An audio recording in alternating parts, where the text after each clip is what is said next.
হ্যাঁ, সেদিন ও আমায় দণ্ড দিয়েছিল। আমি আমার প্রাপ্য দণ্ডই পেয়েছিলাম, তাতে আমার কোনো ক্ষোভ নেই। আমি জানি মা। আমি সত্যি বিষয় চিন্তায় মগ্ন ছিলাম।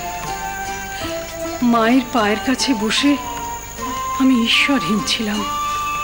বড় গর্হিত অপরাধ করেছি আমি।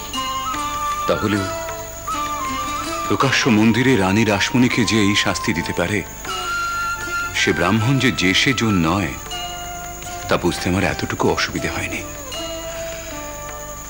সারা কলকাতা শহরে সেদিন এই নিয়ে হই হই পড়ে গেল। একে তো মন্দির নিয়ে নানা বিতর্কের কোনো শেষ নেই, তারপর আবার এরকম একটা মুখরোচক সংবাদ, মন্দিরের পূজারী রানী রাসমণিকে তিরস্কার করেছেন। মুহূর্তে আপনার বিরোধী ওই মুৎসুদ্দি জমিদারেরা তাদের মোসাহেবের দল সারা শহর একবারে মাতিয়ে তুলল। আমি তখন সেথির বাড়িতে। খবরটা পেয়ে সবার আগে আমি আমার ছেলেকে পাঠালাম রাস্তায় খবরের সত্যাসত্য জানার জন্যে। সেও ফিরে এসে আমাকে একই সংবাদ দিল। কি বলবো মা, কোনো রকমে রাতটুকু কাটিয়ে পরদিন সকালে মন্দিরে লোক পাঠালাম। আমি নিজেও যেতে পারতাম, কিন্তু গেলুম না। আসলে তখন আপনার সঙ্গে আমার মামলা চলছে। এই সময় আপনি যদি শোনেন আমি এসেছি, আপনি আমায় ভুল বুঝতে পারেন, আপনি মনে কষ্ট পেতে পারেন। আপনি ভাবতে পারেন আর 5 জনের মতো আমিও হয়তো আপনার নিগ্রহর ঘটনা শুনে মজা দেখার জন্য এসেছি। সে যাই হোক, পরদিন সকালে আমার লোক এসে খবর দিল আপনি নাকি ওই দিনই দেওয়ান মশাইকে দিয়ে নতুন ধুতি কিনে ছোট ভরচাজকে পাঠিয়েছেন, আর সে নাকি সেই ধুতি হাতে করে সারা মন্দির নেচে নেচে বেরিয়েছে। শিশু তো একেবারে শিশুর মতো সরল। আমি কিন্তু বুঝতে পারলাম মা, আপনি গুরুর সন্ধান পেয়ে গেছেন। ঠিক তা নয়, ঠিক সে অর্থে, তবে পরমার্থ অর্থে, আত্মশোধন অর্থে, তাই তো? তাই। মা, এরপর থেকেই আমি, না শুধু আমি কেন, আপনার অন্য 2 জামাই তারিমোহন, মথুরানাথ, আমরা সবাই আপনার চোখ দিয়েই এই নবীন সন্ন্যাসীর দিকে তাকিয়েছি।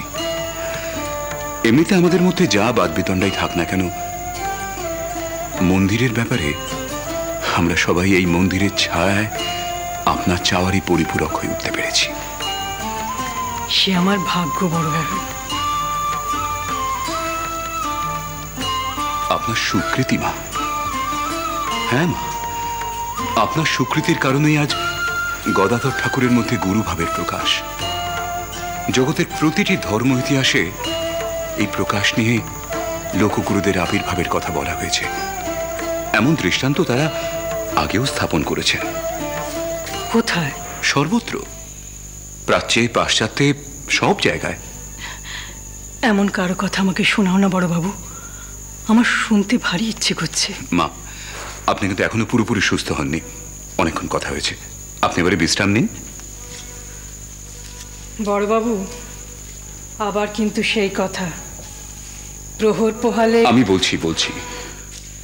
বলো বড় বাবু, ধর্ম কথা শোনো। নাম করতেও পুণ্য, শুনতেও পুণ্য। সত্যি বড় অবুঝ হয়ে উঠেছেন আজকাল আপনি।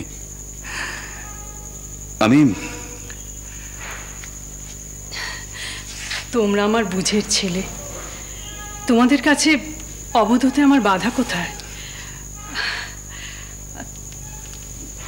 বলছি আমি বলছিলাম মহামহিম ভগবান ঈশার কথা। একদিন তিনি তার শিষ্যদের নিয়ে জেরুজালেম শহরে আভে দেবতার মন্দির দর্শন করতে এসেছিলেন, পূজা দিতে এসেছিলেন। এই মন্দির ইহুদিদের কাছে অত্যন্ত পবিত্র এবং প্রিয় তীর্থস্থান, ঠিক যেমন আমাদের বারাণসী বা বৃন্দাবনের মন্দির।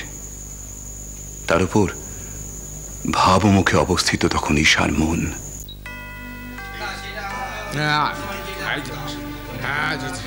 আরে আসুন আসুন আসুন, আরে আসুন, মেষ পশম স্ফটিক। হে প্রভু, মহামহিম ঈশা, আমাদের সামনে দেবতা আভে তার ভুবন মোহন রূপ নিয়ে উদ্ভাসিত। কখনো এরকম দেখেন। যথার্থই বলেছ বৎস। অল্প মূল্যে শুধুমাত্র এখন নিশ্চয়ই উপলব্ধি করতে পারছো মন্দিরে যারা যাবেন তাদের জন্য যে আমি অকারণেই মন্দির দর্শনের জন্য হ্যাঁ, নিয়ে যান। অস্থির হয়নি। দূর থেকেই মন্দিরের চূড়া অবলোকন করা মাত্র আসুন আসুন আরে আমি যে গভীর ভগবত প্রেমে কাঞ্চন মত্ত এবং বিভোর বিহ্বল হয়ে পড়েছিলাম, সম্ভার নাম মাত্র মূল্যে আসুন। এখন নিশ্চয়ই তার যথার্থতা এই শোনো, শোনো, চলো, চলো, ভাই। অনুধাবন করতে পারছো। এই তো এই তো হ্যাঁ, প্রভু। এই যে, দর্শনার্থীদের লোভনীয় সুযোগ। এই একদিকে দেখুন মন্দির, কি নয়নাভিরাম দৃশ্য, আরে এইদিকে এইদিকে হ্যাঁ হ্যাঁ হ্যাঁ কি অনির্বচনীয় তৃপ্তির অনুভূতি। হ্যাঁ মন্দিরের ওই ভিতরে দেবতা আমার প্রাণের প্রাণ, এই দেখুন এই দেখুন এই দেখুন। আত্মার আত্মা রূপে সুগন্ধির আমার অন্তরে অবস্থান করছে।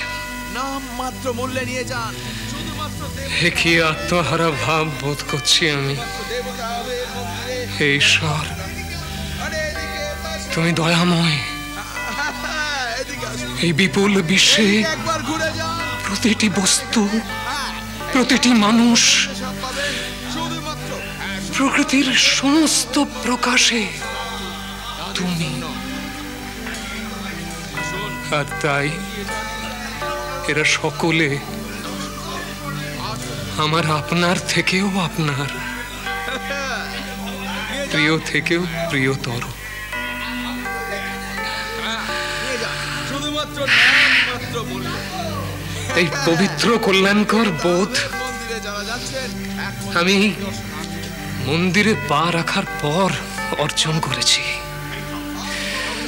এদিকে আরে মন্দিরের বাতাসে শ্বাস গ্রহণ মাত্রেই আমি আমার প্রাণারাম উপলব্ধি করেছি। আপনার বোধের আলোতে আমরাও আলোকিত প্রভু।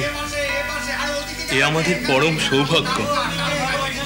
এসো আমরা সকলে মিলে দেবতায় আভের কাছে পৃথিবীর জন্য মঙ্গল কামনা করি। আসুন আসুন আসুন, মেষ পশম আঙুর কাঞ্চন মদ্য এবং সুগন্ধির বিপুল সম্ভার নাম মাত্র মূল্যে আসুন দেখে যান।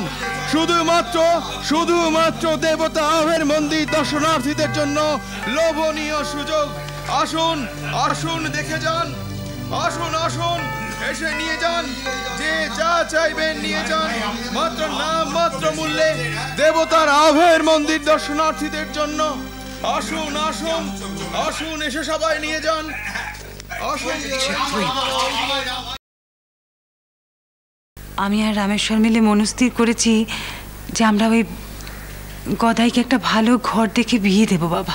ফিরে বলো, মানে আমি বলছি ওর ওইসব ভাবটাপ কেটেছে, পরের মেয়েকে বাড়িতে এনে তুলবে, তারপর ও কি কোনোদিন ছাড়বে না?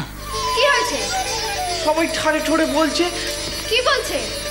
তোমরা নাকি আমার কি একটা গতি করবে। এ কি গো, হাসছো যে বড়? তুমি বাপু যাও তো, আমি তোমার কোনো গতি টতির কথা জানি না। এই দেখো, অমন করছো কেন? ও বউটা ভারী মুশকিল, আমায় নিয়ে গোটা বৃত্তান্ত, অথচ আমাকে না জানিয়ে যত ফন্দি ফিকি, এটা ঠিক নয়। ও বউটা বলবে তো? কি বলবে? বউঠান কি বলবে গদাই? ধীরা